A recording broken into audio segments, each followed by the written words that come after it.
जर्मनीको एउटा विमानस्थलबाट 92 जना यात्रीहरू लिएर एउटा विमान उड्छ। तर त्यो विमान आफ्नो गन्तव्यमा कहिल्यै पुग्दैन। न कुनै एसओएस न कुनै दुर्घटनाको खबर। एटलान्टिक महासागरको आकाशमै त्यो विमान एकाएक राडारबाट गायब हुन्छ। खोज तलास भयो, महिनौसम्म खोजियो, तर केही भेटिएन। साथीहरू, भिडियो अन्त्यसम्म हेर्नुहोला, किनकि यो कथाले तपाईको सोच अवश्य बदलिनेछ।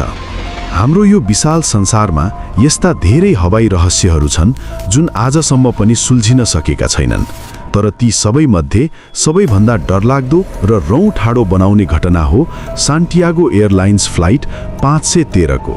एउटा यस्तो विमान जुन उडेको 35 वर्षपछि मात्र ल्यान्ड भयो र जब यसको ढोका खोलियो, भित्रको दृश्यले पूरा विश्वलाई नै अकमक्क बनाइदियो। हेलो साथीहरू, वेलकम टु माई च्यानल। यो घटना हो सन् 1954 सेप्टेम्बर 4 को। जर्मनी त्यति बेला आज जस्तो सम्पूर्ण देश थिएन। वेस्ट जर्मनी अलग देश थियो। 1954 मा ईस्ट जर्मनी र वेस्ट जर्मनी छुट्टा छुट्टै देश थिए। पश्चिम जर्मनीको यानि वेस्ट जर्मनीको एउटा सानो एयरपोर्ट आखनबाट दिउँसोको समयमा सान्टियागो एयरलाइन्सको उडान संख्या फ्लाइट 513 ले रनवे छोडेको थियो। यो कुनै सामान्य उडान थिएन। यसमा व्यापारिक घरानाका मानिसहरू र छुट्टी मनाउन हिँडेका परिवारहरू थिए। यसको गन्तव्य ब्राजिलको पोर्टो एलेग्रे थियो। विमानमा कुल 92 जना सवार थिए, जसमा 88 जना यात्रीहरू र 4 जना क्रू मेम्बरहरू थिए। विमानको क्याप्टेन मिगल भिक्टर क्युरी, जो अत्यन्तै अनुभवी पाइलट थिए, उनले विमानलाई सम्हालिरहेका थिए। सुरुमा सबै कुरा सामान्य थियो र विमान एटीसीसँग लगातार सम्पर्कमा थियो। तर जब विमान एटलान्टिक महासागरको विशाल निर्जन आकाश क्षेत्रमा उड्दै थियो, अचानक रेडियो सम्पर्क टुट्यो।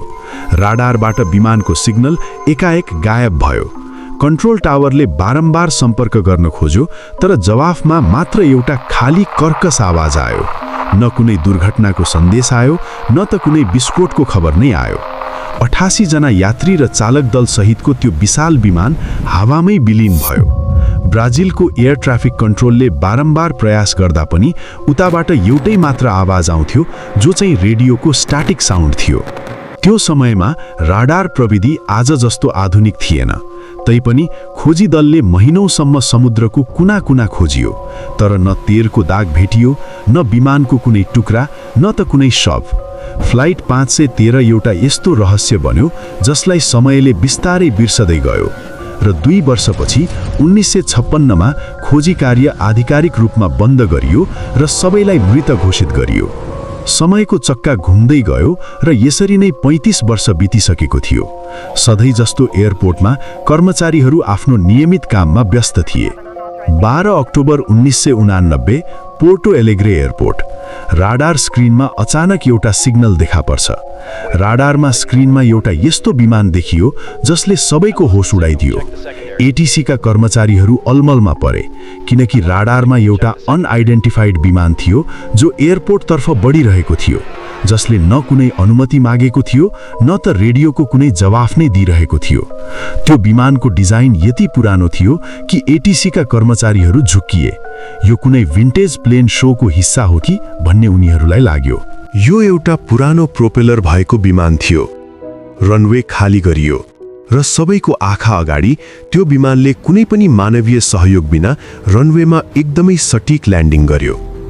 विमान रनवेमा रोकिएपछि एयरपोर्ट सुरक्षाकर्मीहरू तुरन्तै त्यहाँ पुगे। सुरक्षाकर्मीहरू डराएका थिए, किनकि त्यो विमानको बाहिरी भागमा लेखिएको थियो सान्टियागो एयरलाइन्स, एउटा यस्तो कम्पनी जो चाहिँ 35 वर्ष अघि नै बन्द भएको थियो। सबैजना छक्क परेर हेरिबसे, किनकि त्यो असम्भव थियो। सान्टियागो एयरलाइन्स आजभोलि त्यो नामको कुनै एयरलाइन्स नै छैन। अझ अचम्मको कुरा त के थियो भने 35 वर्ष अघि हराएको यो विमान फ्लाइट 513 बाहिरबाट हेर्दा बिल्कुल नयाँ र चम्किलो देखिन्थ्यो। न कतै खिया लागेको थियो, न त कतै धुलो नै।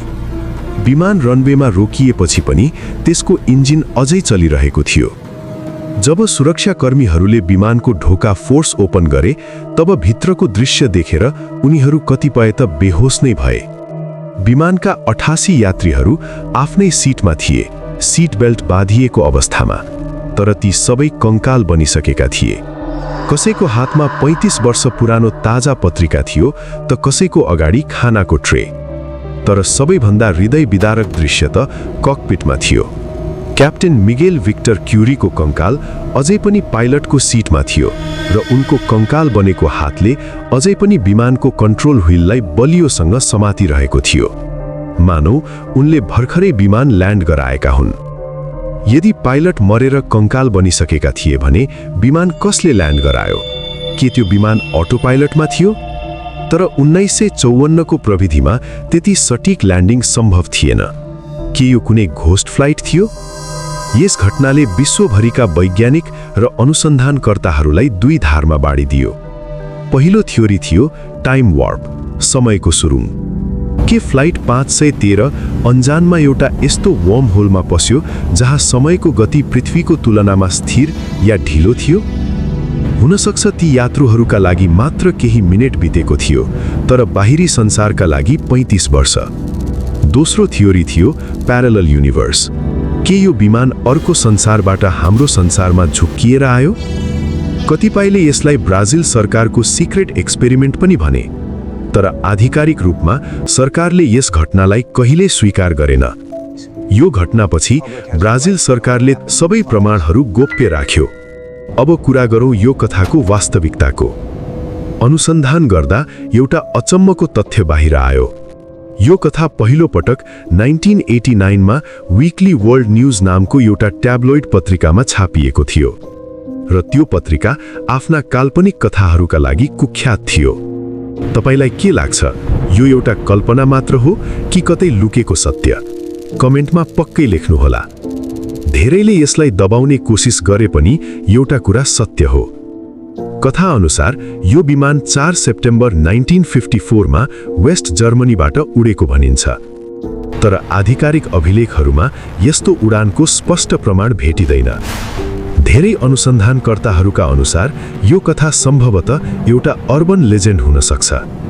तर पनि साथीहरू, ती 92 जना यात्रीहरू कहाँ गए र 35 वर्षपछि ती कंकालहरू कसरी फर्किए, यो आज पनि विज्ञानको लागि एउटा नसुल्झिएको डराउँदो चुनौती बनेको छ। सत्य जेसुकै होस्, तर फ्लाइट 513 को यो कथाले हामीलाई एउटा कुरा सोच्न बाध्य पार्छ।